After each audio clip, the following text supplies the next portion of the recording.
하나님께서 우리에게 주신 말씀은 요한복음 4장 1절에서 14절, 요한복음 4장 1절에서 14절, 신약성경 147면 말씀입니다. 한 절씩 교독하도록 하겠습니다.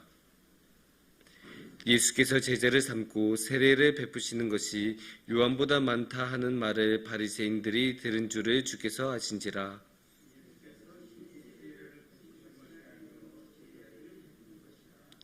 유대를 떠나사 다시 갈릴리로 가시세. 사마리아에 있는 수가라는 동네에 이르시니 야곱이 그 아들 요셉에게 준 땅이 가깝고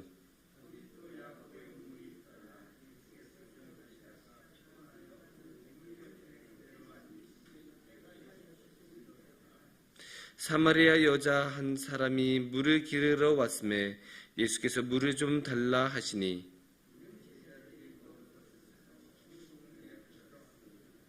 사마리아 여자가 이르되 당신은 유대인으로서 어찌하여 사마리아 여자인 나에게 물을 달라 하나이까 하니 이는 유대인이 사마리아인과 성종하지 아니함이러라.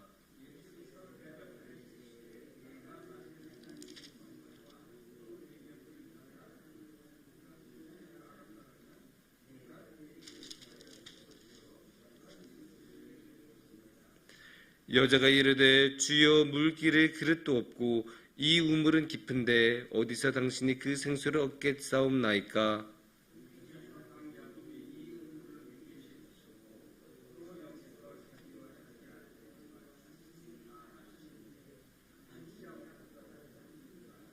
예수께서 대답하여 이르시되 이 물을 마시는 자마다 다시 목마르려니와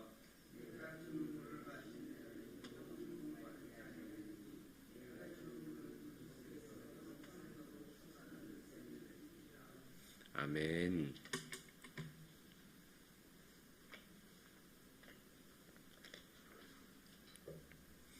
인터넷에서 자주 회자되는 말이기도 하고 안나라는 드라마에서도 나왔던 말인데 이런 말이 있습니다. 뭔가 돈으로 해결하려고 하다가 잘 안 될 수가 있잖아요. 그러면 항상 사용했던 돈이 적었던 건 아닌지 그 액수가 적었던 것은 아닌지 고민해봐라. 이런 말이 있습니다. 이 말은 무엇을 뜻하겠습니까? 돈이면 다 된다. 돈이면 다 되는데 단지 양이 적을 뿐이다. 양만 충분히 많이 하면 무엇이든지 돈으로 해결할 수 있다라는 생각을 담고 있는 말입니다. 이 말에 대해서 우리는 한번 생각해 볼 필요가 있죠. 정말로 그럴까? 정말로 돈이면 다 될까? 물론 우리 사회에서는 우리가 살아가는 사회에서는 또 이 시대는 돈이 아주 중요한 사회이고 시대입니다.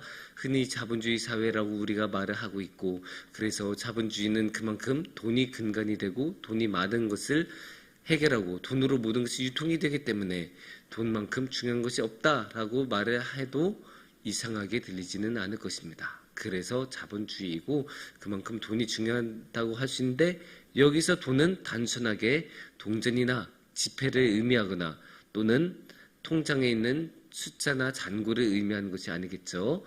돈은 이 세상의 모든 물건들을 돈으로 유통을 하는 거니까 재화라고도 우리가 표현하지 않습니까? 그래서 돈은 결국 이 세상에 있는 물질 사회 전체를 표현하는 것이라고 할 수도 있습니다. 그러면 여기서 우리는 생각해 볼 수 있습니다. 사람은 무엇으로 사는가? 사람은 정말로 돈으로 사는가? 사람에게 돈이면 다 될까? 돈이면 모든 것을 해결할 수 있을까? 물질만 충분하게 넉넉하게 충족이 되면 사람은 살아가는데 문제가 없을까? 여기에 대해서 우리가 한번 생각해 볼 수 있습니다. 그런 모습을 오늘의 말씀에서 우리가 볼 수 있습니다. 오늘의 말씀은 어떤 말씀이냐? 요한복음에서 이제 예수님이 사마리아 마을에 들러서 사마리아 여인을 만나는 구절입니다. 아주 유명한 구절이죠. 사마리아 여인을 만났는데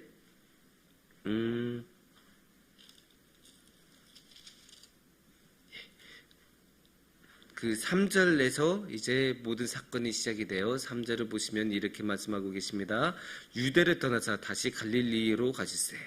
그러니까 이제 예루살렘 쪽에서 이 유다 땅 쪽에서 저 갈릴리 땅으로 가려고 하다 보니까 어떻게 됩니까? 4절을 보시면 이렇게 말씀하십니다. 사마리아를 통과하여야 하겠는지라. 그러니까 위에 갈릴리가 있고 아래에 남쪽에 이제 유다 땅이 있는데 그 가운데 사마리아 땅이 있다 보니까 이 갈릴리 땅으로 가려면 자연스럽게 사마리아를 통과해야 합니다. 그래서 이 사마리아를 통과하면서 5절 말씀을 보시면 이렇게 말씀하고 계십니다. 사마리아에 있는 수가라 하는 동네에 이르시니 야곱이 그 아들 요셉에게 준 땅이 가깝고, 그래서 사마리아 땅에 수가라고 하는 동네에 이르셨습니다. 여기서 이제 오늘의 모든 이야기가 시작이 돼요.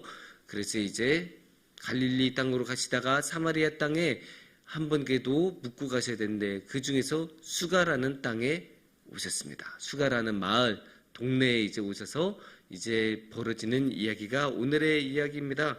그래서 어떻게 이야기가 되는가?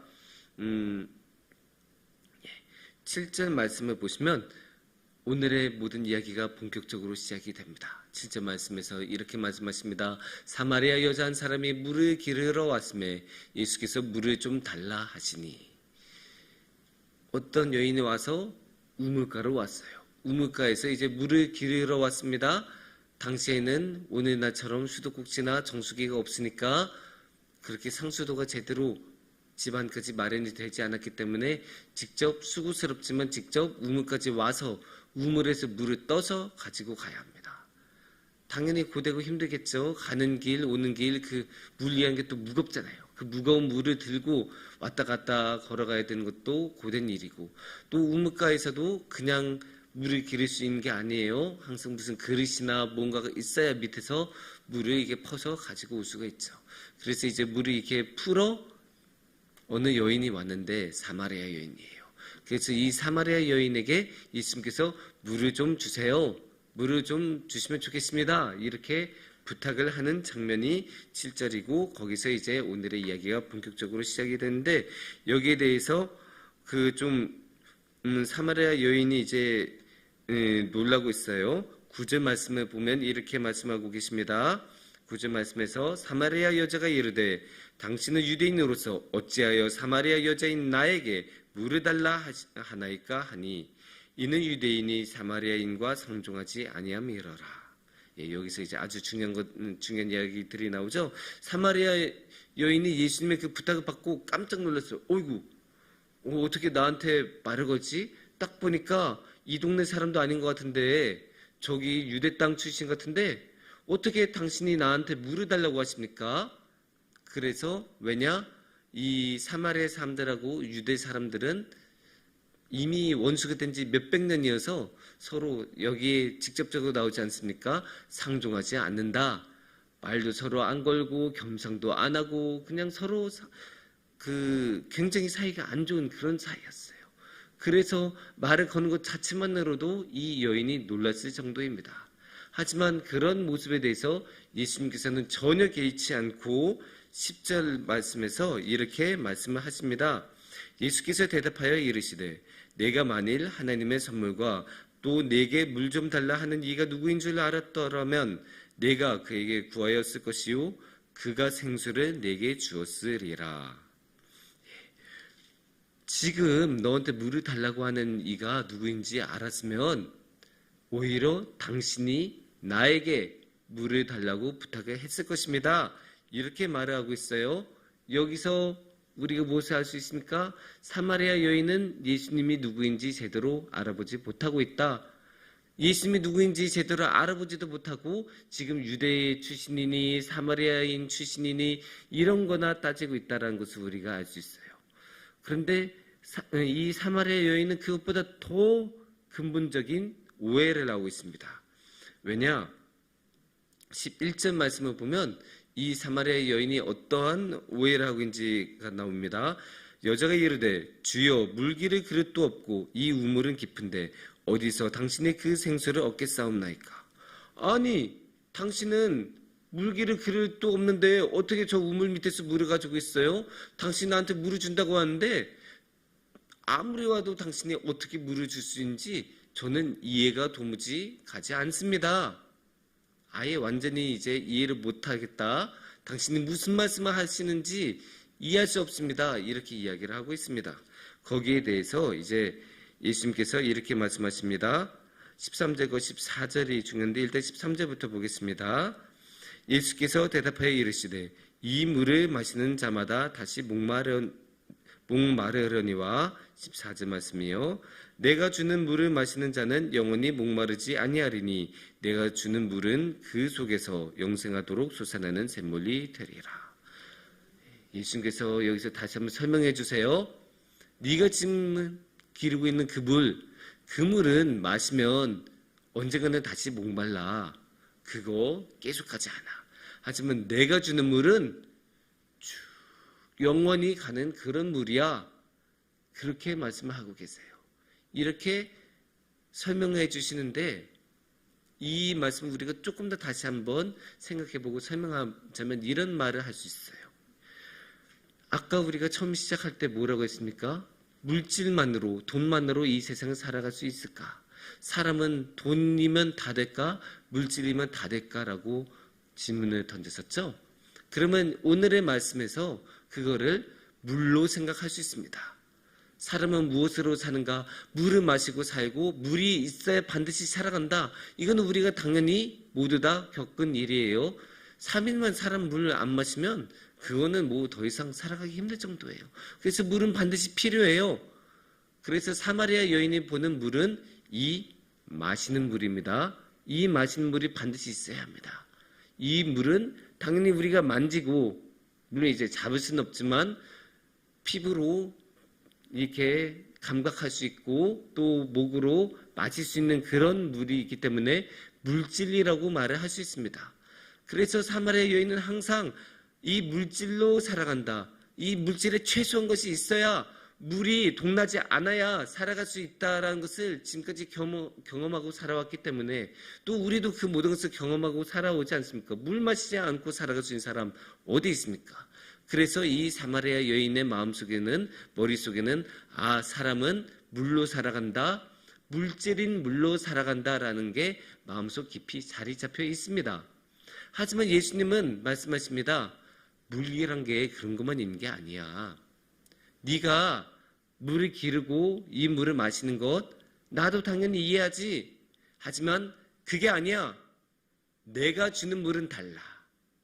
내가 주는 물은 단순히 마시고 없어지는 물, 다시 목마르게 되는 물이 아니야. 내가 주는 물은 그러니까 물질이 아니야. 이 세상은 물질 말고 다른 것으로도 살아갈 수 있고 정말로 살아가려면 물질이 아닌 다른 것이 필요해. 예수님께서 이 말씀을 하고 계신 거예요. 그게 바로 내가 주는 물은 다시 목마르지 아니하다. 내가 누구인지 정확히 알았다면 오히려 네가 나한테 생수를 달라 물을 달라고 말했을 것이다. 그 말이 그거예요. 왜냐? 물질의 물 말고 다른 물이 있다는 것을 이 여인은 모르고 있는데 만약에 물질의 물 말고 다른 물이 있어야 제대로 살아갈 수 있다는 것을 알았다면 이 우물에서 기를 수 있는 물 말고 예수님께서 주시는 물, 더 정확하게 말하자면 예수님만이 주실 수 있는 물을 예수님만이 주실 수 있는 물인데 그러면 예수님은 지금 만났으면 당연히 예수님한테 달라고 할 것 아닙니까? 그렇게 당연히 달라고 해야 할 것이다 라고 예수님은 말씀하고 계신 거예요. 그래서 핵심은 예수님의 말씀에는 물이 있고 이 물은 예수님의 물은 이 세상의 물질의 물하고 달라서 반드시 그 물을 마셔야만 영생을 누릴 수 있는데 그 물은 예수님이 주시는 물이다. 그렇게 이야기가 진행이 되는 겁니다.